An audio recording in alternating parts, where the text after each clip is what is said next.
Senator John Cornyn, thank you so much. Welcome Thanks, back Jack. to Eye on Politics. Good to be with you. So you said it, far fewer people go out to the polls in these primary runoffs. So how confident are you that your closing argument to Republicans here is going to motivate them to get out to the polls and vote and to persuade undecideds?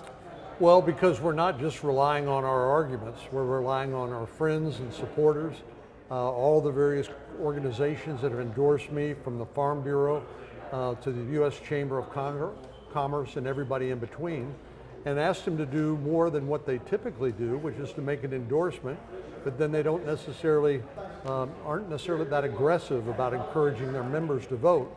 We've also been reaching out to the major employers in the state and saying, I'm not asking you to put your finger on the scales, you can't do that, but what you can do, if you would be let your employees know that there will be an election, and that they can vote early and vote on May the 26th if they don't vote early. And we've got a great reception. What I've explained to them is, with such a small percentage of voters turning out in the Republican primary and the Democratic primary, what that does is it leaves a vast number of Texans out of the picture in terms of electing their representative. And so if they want to keep Texas the envy of the nation, a pro-business state, one that reflects our values, then they can help do that by encouraging their employees to turn out and vote. Electability, you say, is a very important issue in November. And I'm wondering, do you think, given the fact that you are in a fight of your political career here against Ken Paxton, that that's going to resonate with GOP primary voters? Well, I think we've gotten a good reception, but as I said, it's not just about me.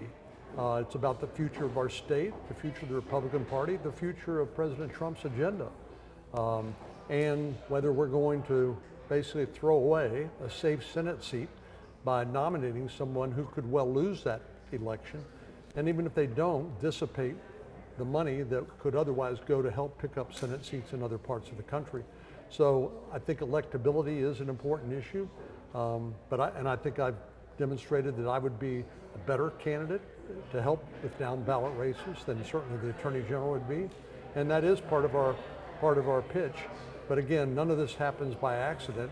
It only happens when people turn out to vote, which is the only thing that really counts at this point. You've never lost an election in your 42-year career, and now you may. This could be it for you. Do you think of that? Yeah, I think of that. I think what a wonderful experience I've had, and what an honor it's been to serve in so many different capacities. But it also leaves me with a sense of responsibility. I can't in good conscience turn this Senate seat, this red Senate seat in Texas, over to someone who could likely just let this slip through their fingers, to the detriment of Republicans in Texas, to the detriment of the Republican Party nationally, and to the detriment of President Trump's agenda.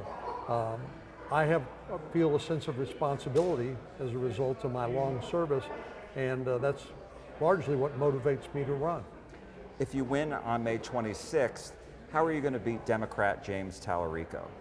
I think James Tallarico will essentially beat himself. He is so out of step with Texas, and he tries to come across as sort of a mild-mannered, non-threatening individual, but he's basically a Bernie Sanders type with the same sort of policies, and that is completely out of sync with where I believe Texans are. So he's already given a lot of very strange statements that I think it's going to cause a lot of people to hesitate in voting for him in November. But he will be a formidable opponent because of his ability to raise so much money, raised $27 million, as you know, in the first quarter of this year. And there'll be national money pouring into Texas, especially if Paxton were the nominee. But even if I'm the nominee, we'll be outspent. But I think he is completely out of step with where Texans are. But the problem is Paxton can't make the case because he's got so much of his own baggage to defend. And I think I can go on offense and help not only my own race, but also help down ballot. Last question, and that is, what do you want to do if you're elected, re-elected, what bills, what is on your agenda? Well, I want to help President Trump the last 2 years of his agenda. Politics is really a team sport. I've worked hand in glove with the president during both of his terms, whether it's nominating or confirming conservative judges, including the Supreme Court, to lower taxes, the working family tax cuts. I think there's so much more that we can do together. I worry about things like our national debt, and that President Trump is the kind of person that if he were to focus on this in the remaining 2 years of his presidency, he's the kind of president I think would have the courage to help us do what everybody knows we need to do, and that is to right size and potentially balance the federal budget. We spend more money on interest on the national debt than we are on defense, and we know this is a more dangerous world, and so that is an unsustainable and dangerous proposition. That's an example of the kinds of things I'd like to help fix in another term. Senator John Cornyn, thank you so much. Thank you, Jack.